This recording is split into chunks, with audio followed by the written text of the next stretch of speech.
Hello there! This is LEGO Dynasty, and today I'm bringing you guys my review of the LEGO Marvel Captain America vs. Red Hulk battle from Captain America Brave New World. It's set number 76292, comes with 223 pieces, is rated ages 8 and up. Now this set retails in the United States for $54.99 and in Canada for $69.99. Now without further ado, let's kick off this review, starting with the box. Taking a look at the box, you can see the Quinjet fighting against Red Hulk, where you have Roof Bat Seraph and Falcon and Captain America, of course, all against Red Hulk, which looks pretty nice there. Flipping the set around on the back of the box, you can see some of the damage to Washington, D.C. in the background there. Very sort of, cloudy and like not zoomed in like it normally is. Maybe that's just because of the location that all the damage takes place. Not really sure there, but just somewhat notable to me. And of course you can see the main play functionalities in the set with, a hidden compartment, stud shooters, ability to place a character in the cockpit, of course. Taking a look at the manual, it is a rendered image on the front, which I only bring up because I preferred the older manuals where it would be the box art reprinted on the front of the manuals. This takes away nothing from the build-in experience, just a personal pet peeve of mine, something from LEGO to cut costs, but again, just another thing that they cut costs to that makes the product feel less premium than it used to. Taking a look at the extra pieces I was left with following the build, and you can see a few studs for the stud shooters, along with some other tiles and Technic pieces that you can add to your collection for free. Taking a look at our first minifigure, we have Roof Bat Seraph, who is of course one of the main sort of characters in the film, who is sort of the head of security for the president in the film itself. Of course, she does have some nice detail, no arm printing, pretty basic leg printing, but the torso print is new and very cool and unique there. She is meant to be a former Black Widow operative, and I do feel like it looks sort of similar to that. You can get some of the back printing there, popping off, revealing her hairpiece, or her double-sided face print under her hairpiece, and then the rest of the back printing looks pretty nice there. Taking a look at our next character, we have Falcon from Captain America Brave New World. Obviously the newer version, as the original Falcon became Captain America. So this is Joaquin Torres, and he is very good figure. No leg or arm printing, which is the most disappointing part of this figure. And then the wings are using stickers, unfortunately not printed parts. He still looks pretty good. Back also has some more sticker detail, as you can see there, to represent the jetpack itself, which all looks pretty nice. Kind of disappointing though that we didn't get a double hairpiece, like face and hairpiece, so you could have him without his helmet on, like we do see during the film. It kind of feels a little bit cheap to not include that from LEGO here, but you can take off his jetpack to reveal sort of the exact same print, just without it on, because obviously the wings are just meant to come out of the back of the suit there, so that looks pretty nice. And finally, taking a look at our last sort of minifigure that's not, like a molded piece like the Red Hulk, we have Captain America, aka Sam Wilson, and he looks very good. Does have a slightly updated print compared to older Captain Americas from like the Steve Rogers version. This is definitely an updated print, which is pretty nice. And he does get dual molded legs, though no leg printing to go on side. Neither does he get any arm printing, which is a bit disappointing. Kind of makes it so that collectible minifigure we got in the Marvel minifigure packs is going to definitely be the best that we'll ever get in terms of the level of detail on a figure. And you can see on the wings also the use of more stickers, including on the back to represent Red Wing. And just like with Falcon, you can take off his mask piece, which looks just like that and actually has a double-sided face print with the goggles. Looks pretty nice. And it, fully closed to have the breathing apparatus.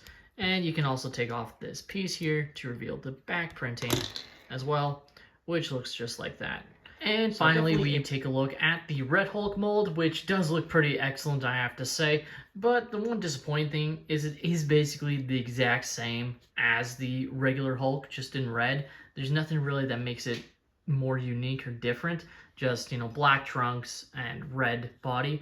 And I'll show what I mean by that in a second, and you'll be able to really tell how similar it is.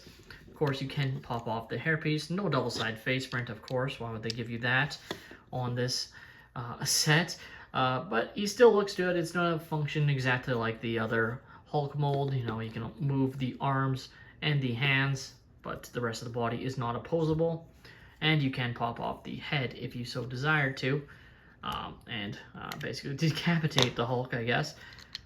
But in the end, that's the one drawback of these big molds, is there's not a lot of opposability of them. And just showing the two Hulks side by side, and you can really see how similar they are. I guess there is a slightly different face print, but it's both Hulks being angry. And I just would have really liked to have seen, specifically in the face print of the Red Hulk, having something to make it more look like Harrison Ford than just the regular Hulk.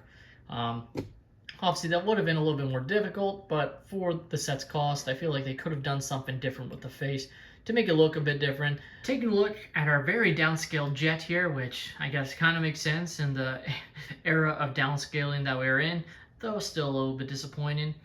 It still looks pretty good, utilizes a lot of stickers. Every detail you see basically is a sticker, sticker on top here, sticker on the other sides, but it still looks good, and the stickers do add extra detail that wouldn't have always been there. Just again, would have preferred if at least some of them were prints, because it definitely feels like in a set that's already costing so much, like feels like they could have given that with this downscaled ship, at least for some of the stickers.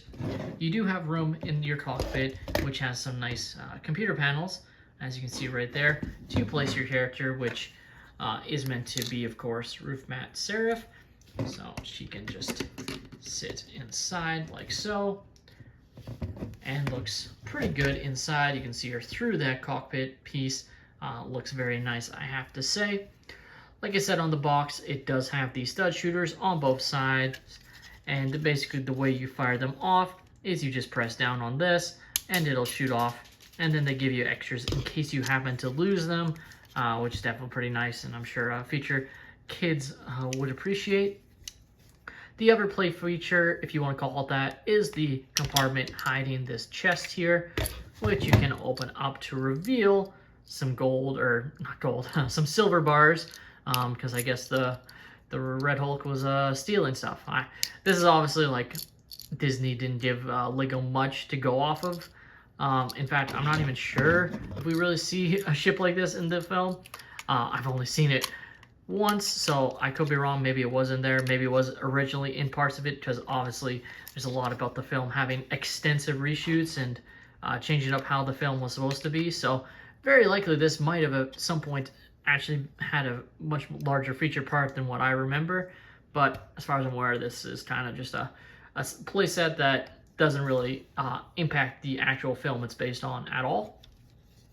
And that's basically it. There's no smooth parts underneath to like have it, you know, glide. Obviously it's supposed to be flying in the air, but in the past they would have those little round circular translucent pieces that would, you know, allow it to like smooth nicer than it just being like on its plates. So that's something that I think they could have had on this set. Engines look fine, nothing special, no extra feature there. You can, I guess, spin these if you want, but that's basically it. It's just a very downscaled jet, and that's probably the most frustrating part, is the set's cost. And yes, the Red Hulk mold takes up probably close to $15 worth, at least in what Lego would deem the set being worth, you know, or what they would deem that part being worth, about $15, maybe even more than that, to be honest with you. Having said that, I do think this set is at least $10 overpriced, just for the fact of how small this ship is. Feels like if this ship was going to be in this scale, the set should not be, you know, $54.99 US or 70 Canadian dollars. Feels like it should be at least $10, $15 less than what it is. The Lego Captain America vs. Red Hulk battle is, to me, a pretty okay Lego set, though definitely an overpriced one. Even factor in the really good, albeit to me, under-detailed Red Hulk figure. Specifically on the face print, because I don't think they would add any printing to the Red Hulk mold or body or anything like that. In the end, this is a set definitely to wait to get on sale. I still think it's worth it if you happen to like the new Captain America film. Obviously wasn't seen by too many people, but I still think it was a pretty good film, especially compared to some other films that we've had recently. And at the end of the day, this is one of the only films that actually got an official Lego set. With that being said, that's all my opinion. Let me know your thoughts on this set in the comments down below. Please like and subscribe if you have enjoyed, and have a great day, everyone.